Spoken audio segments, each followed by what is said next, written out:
Housing TV Africa, your first in housing development broadcasting. Welcome back. So you know what to do just in case you are in such a dilemma. Moving on, the scorecard of any government in the country has often been assessed on its ability to provide housing for its populace. Shelter, indeed, is very important and obligatory in human living.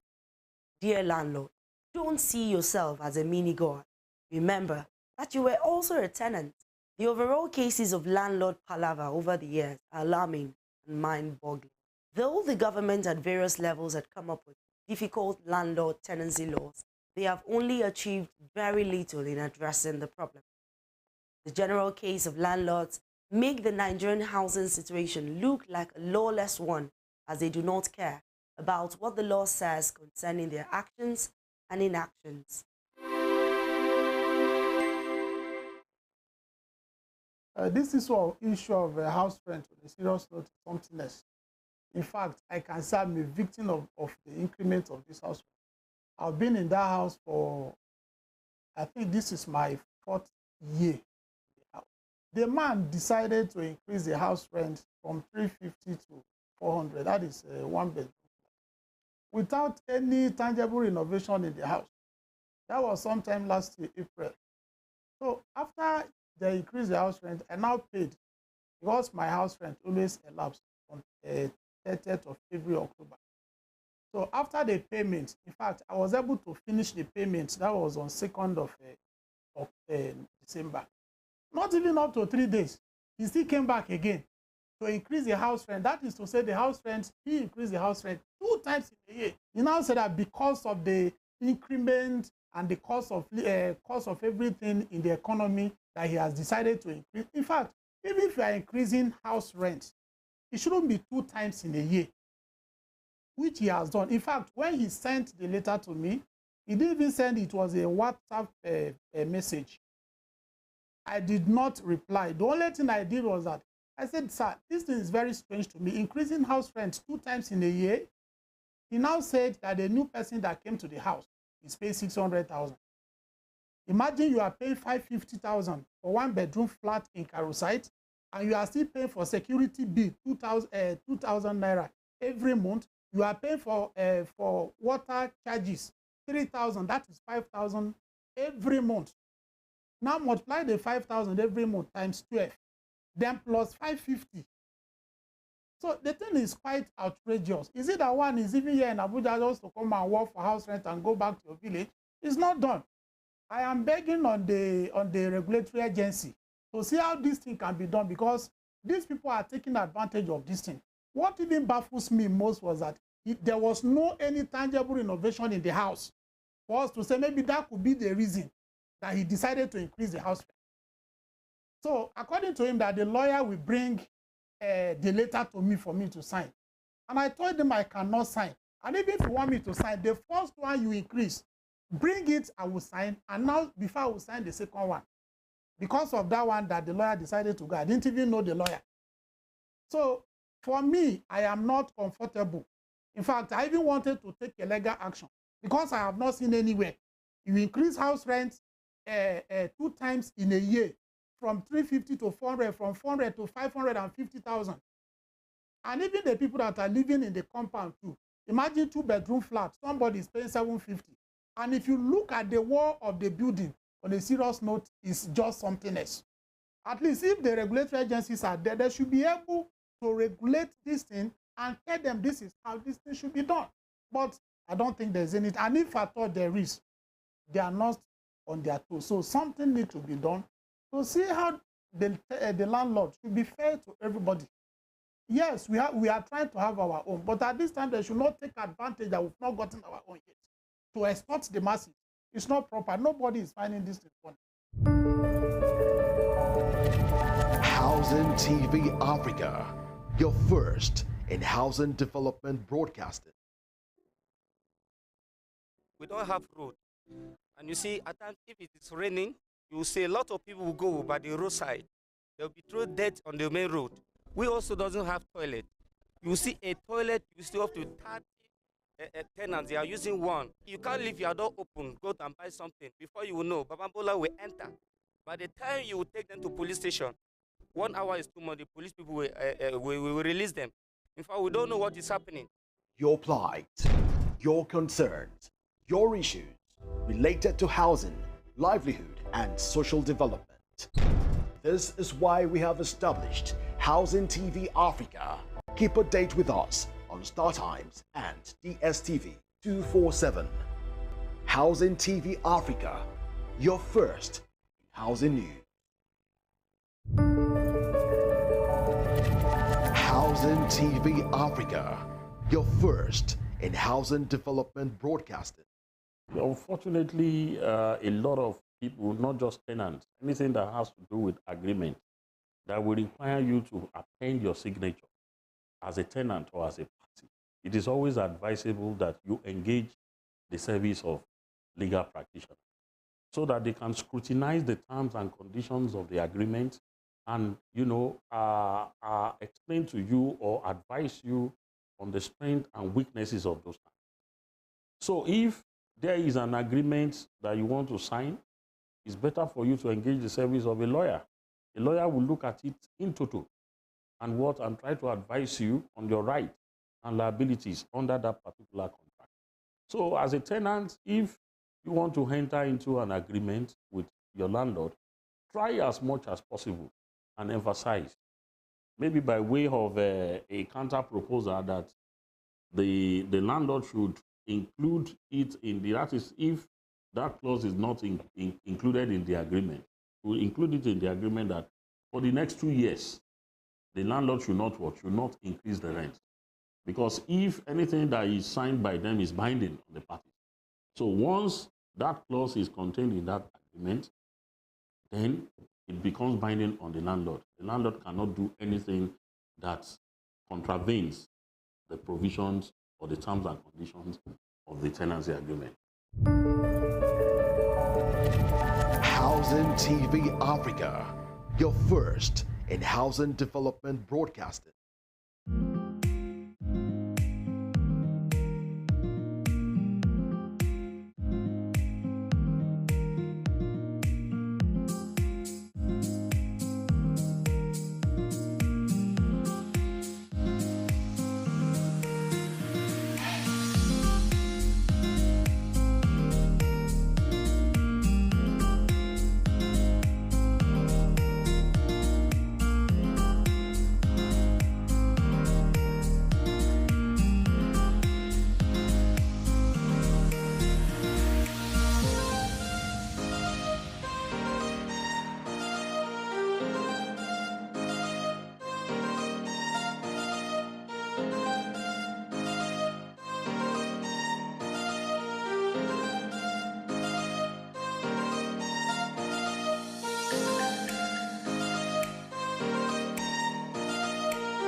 My name is Olabode Akindele. Keep watching Housing Palava in my country, Housing TV Africa on channel 149. Thank you. Housing TV Africa, your first in housing development broadcasting. I am delighted to welcome you all to the 17th edition of the Africa International Housing Show. As a leading problem-solving platform, deliberately chose this year's theme, Beyond Rhetorics to Home, Making Housing Happen.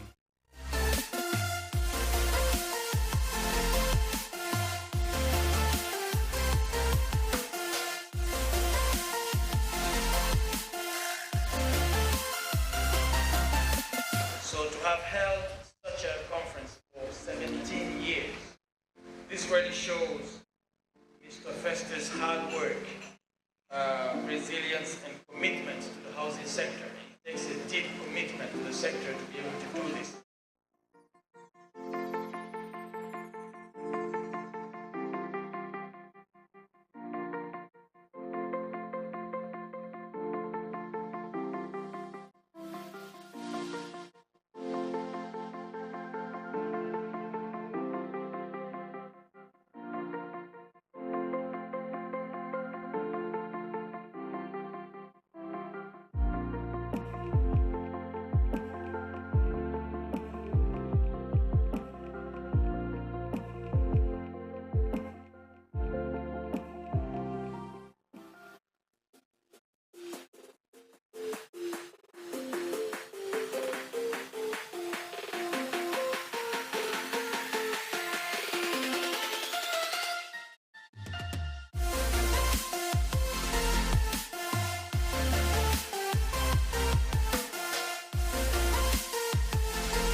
And that's it on Housing Palava in my country.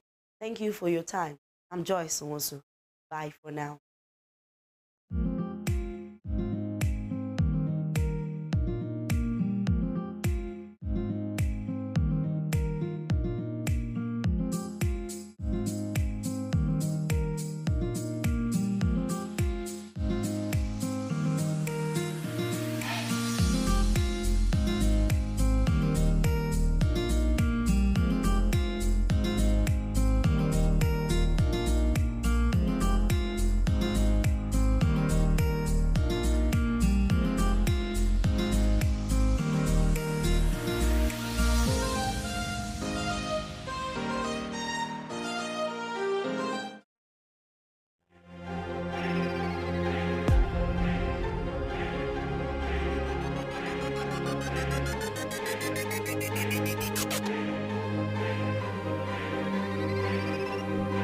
Housing TV Africa, your first in housing news. It is undeniable that Abuja is a beautiful city, but one thing that takes away the beauty is the city's slums and rural areas that have been neglected. These areas have many stakes and hurdles to contend with on a daily basis. Kabosa, a cosmopolitan city inhabited by people with diverse ethnic backgrounds, is a community situated in the Federal Capital Territory with little or no basic amenities. The poor sanitary conditions that families, especially children, have to live in is not palatable and pose a threat to the well-being of the residents. The lack of basic amenities in this area is alarming, as the entrance road to Kabosa is nothing to write home about. One can only imagine how these roads will be during the raining season. The source of water in this community is a major challenge for residents living in Kabosa. Housing TV Africa further investigated by speaking with Mr. Julius, a resident in the community, who lamented about the source of water as well as easy access to health care. This Kabusa, we just did a menace because of the thing. Now, if you want fresh water now, you go far place before you go look for the water when you fetch. Hospital man no dey close here. Person know where they carry and go inside time before. So as we just did here, plenty things one not every day when some things when they look for plenty things. Now see environment man no look so good. One would expect that being a slum area, accommodation will be affordable. In the case of Kabosa, house rents are expensive and these houses are not modern, nor are they habitable to live in, with a self-contained going for 80,000 naira. According to Mrs. Felix, these houses don't have a kitchen or toilet. I'm paying 45. It's one room, nothing inside. The toilet, you there about 5 people share it. Kitchen is outside and using this local stone to cook. Mr. Joseph lamented about the insecurities of the community as one of the major challenges of the residents living in Kabusa. We are facing much problem here. See food problem, see insecurity every day. In the night you can't sleep. Even though we say we have security around us, but see people disturbing us in the night. So, but I pray the government should listen to us and come and do something and give us a better living condition. For business owners like Joy, the lack of electricity in the community is a major challenge. We don't used to have light every day. Now we don't have light. Yesterday, a bill light is low current. So I don't used to pick my fridge. Because I use the fridge, yes. That's what we are suffering for here. The residents of the Kabusa community call on the federal government to make Kabusa a better and enjoyable place to live in. Maimuna Bagudu reporting for Housing Development. Housing TV Africa, your first in housing development broadcasting. In the 21st century, when other countries are carrying out giant strides and giant development, it's so unfortunate that in Nigeria we still deal with common diseases such as malaria. The major contributing factors to malaria in Nigeria is as a result of poorly designed irrigation water systems, inadequate housing, poor waste disposal, and water storage. Malaria is one of the most severe global public health problems worldwide, particularly in Africa, where Nigeria has the greatest number of malaria cases. Nigeria suffers the world's greatest malaria burden, with approximately 51 million cases and 207 deaths reported annually. Malaria accounts for 60% of outpatient visits to hospital and leads to approximately 11% maternal mortality and 30% child mortality, especially among children less than 5 years. The major question now is who is to blame for all of this, the people or the government? Clean the gutter now tomorrow. The thing is full inside. Mosquito no go allow us rest. And once more intake for ground, we be say mosquito no dey even allow us rest. So I don't know whether we tell government to go arrange the gutter for us or help us with for this gutter. Relax, where? This is our environment. It affects our children when they sick. Mosquito they bite them. So then they sick. My mama just treat her man, she never get herself. All because of the environment. We need government, no they help us. They sweep her now, they flush gutter every day, they try, let the thing reduce. But it's still there. These things are definitely not encouraging. And this disease called malaria can definitely be eradicated. It's no big deal. Our country can do it. Nigerians as a people, we should also help government on our own part by trying to make sure we sanitize our environment and keep it clean. But then, bulk of the blame must rest at the table of government. I remain yours sincerely, Solomon Rango. This is Project New Nigeria. A new Nigeria is possible.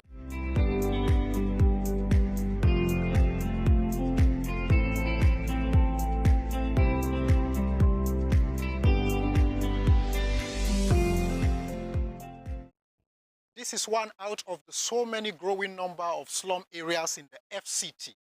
The conditions of living around this environment is despicable, terrible, dehumanizing, and against every principle of human justice, to say the least.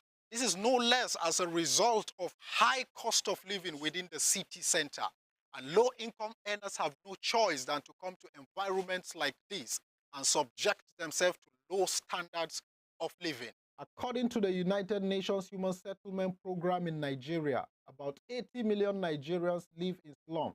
The growth of slums around the Federal Capital Territory has largely been as a result of inadequate and non-affordable housing for all classes of the citizenry. The challenge of securing land tenure for the teeming populace, the high cost of building materials, inaccessible mortgage mechanisms for the poor, as well as the high rents of urban accommodation, has been responsible for many of the city's suburban slums. The overcrowded nature of the slums and substandard houses also exposes people living there to infectious diseases such as tuberculosis, hepatitis, fever, pneumonia, cholera, and malaria. Poor sanitation and lack of safe food and water contribute to high prevalence of diarrhea within slums. In order to curb the rising number of slums in the Federal Capital Territory, government must come up with sound policies and take quick measures in providing affordable housing for the citizenry. Fortunately, we live in a country where we are good at actually doing nothing. But we will not stop talking until it gets to the relevant authority and they do something about improving the standard of living of every Nigerian. I am Solomon Rango. I now return you back to Flora for the rest of the program.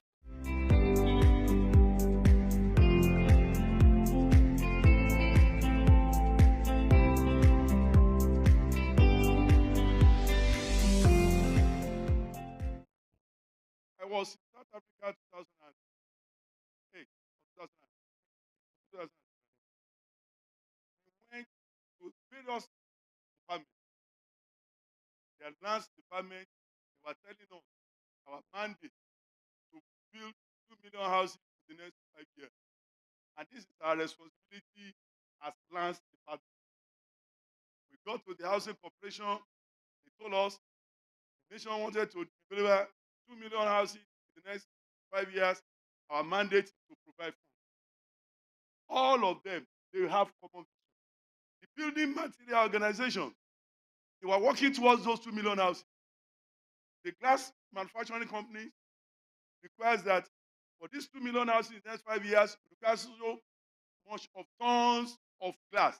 They were working towards it. The block makers, the cement makers, they were all on the same page. And as far back as 2007 or 6, when we made this presentation to the federal government, I spent almost 18 months of my life in every state as one of the executive directors, trying to fashion a roadmap for this country. We told the president that we will make housing what telephone was under that was really interested. And we were to deliver houses in this nation through cooperative. We found that in Lagos, all over Nigeria, the firewood sellers, they belong to one cooperative. The pepper grinder in the market, they have cooperative. So we wanted to use that cooperative model to mobilize the entire country. Federal Housing Authority kept on doing their own. FMBN kept on doing their own. NMRC kept on working on their own. That's why we said that we must begin to collaborate. The cooperative extends to landlords association, whereby in a particular locality, like Shomolu, all the landlords association there, landlord association is a cooperative. We bring them together, give them home improvement loan. Within a short time, the entire Shomolu is transformed. And the money for regeneration is like 1/3 of new build. They have land, they have infrastructure. All they need to do is to scale up, retrofitting. That's what they call it in UK. And when we do that, we will definitely get somewhere. If we try to achieve a lower cost product, so a house that is more cost effective, then we have to consider different innovative approaches. One approach is mixing concrete with earth, which we've seen already is being done today. However, the earth technology also needs to be fully explored. Today, getting a machine to compress earth, like from hydroform, comes with cost consideration. Now, if we go to our normal block, plaster, the normal process, it does work. But I believe the company called iBuild yesterday talked about theft, talked about inefficiencies, talked about all these challenges. So it continues on and on like that. What is the solution? The solution is to be completely innovative in our approach, taking on that innovation and putting on top of it process and controls. one topic that we don't really address in everything we say a lot when it comes to housing is project management. So now we need to build these houses. How are we going to build them cheaper? We need project management to look at the exact design we're going to be delivering in whatever project it is we're working on. In terms of standardized design, there's been a lot of talk about it, both on the ministry level and among practitioners in this room who I'm aware have worked on it for many years. But still, we have not seen a design. Of course, it will never be static. Wherever you find yourself in the nation, you would have to slightly modify it to fit what it is. But it's definitely an area to still continue to push. So I definitely encourage all the masters and people who are at the core of making affordable housing happen to continue to follow through on the idea of having standardized design. Something I always tell people is affordability is the point of convenience. It's important to understand what I just said. It is not about a big magic number. It's not about 1/3 of the salary. It is a point of convenience. 70% of Nigeria's annual GDP, that's $50 billion figure, is generated from just three sectors: agro services, trade, entertainment, or services. And guess what? Those are the least regulated sectors in Nigeria. But think about it. That's where the bulk of the money is coming from. So we have a problem. As developers, as big project people, you've got to then ask yourself, how do I connect to that market? How do I track it? How do I create a model that makes it easy for me to quantify what each person is worth, or potentially what they can be worth? Formal sector employment in Nigeria is just 8%. Total employed population in Nigeria is roughly about 70 million people. So that means just 8% of that 70 million have formal jobs. 16.7% own their own business. 11.2% own their own farm or farm-related business. 23% of them rely mainly on farming or farming-related matters for their income. And 53% of them save regularly. As developers, how do we tap this market? We create a targeted savings product that basically guarantees millennials that within a 2-year period, they can build up a credit history, they can build up a credit profile, and once they're able to do that, it qualifies to meet NML's standard, who will then lend to them. So by creating a targeted savings scheme, you're able to create a track of that person's income on a monthly, on a daily basis. And the person also knows that the advantage of doing that is that it gets to own a property. So this would help you begin to create those kind of profiling for the vast majority of people that would qualify for your housing, and will enable you to be able to sell to a wider market. I have people talk about, culturally, Nigerians don't like to live in apartments, Nigerians don't like to live in. That's you and I, Nigerians, not the 40 million plus young Nigerians. They don't mind living in apartments. You and I do. So if we change our paradigm and begin to give them what they need, we find that we unlock a whole new market that right now is trapped and nobody's connected. We don't have road. And you see, at times, if it is raining, you will see a lot of people will go by the roadside. They'll be thrown dirt on the main road. We also doesn't have toilet. You see a toilet, you still have to 30 tenants, they are using one. You can't leave your door open, go and buy something. Before you will know, Babambola will enter. By the time you will take them to police station, 1 hour is too much. The police people will release them. In fact, we don't know what is happening.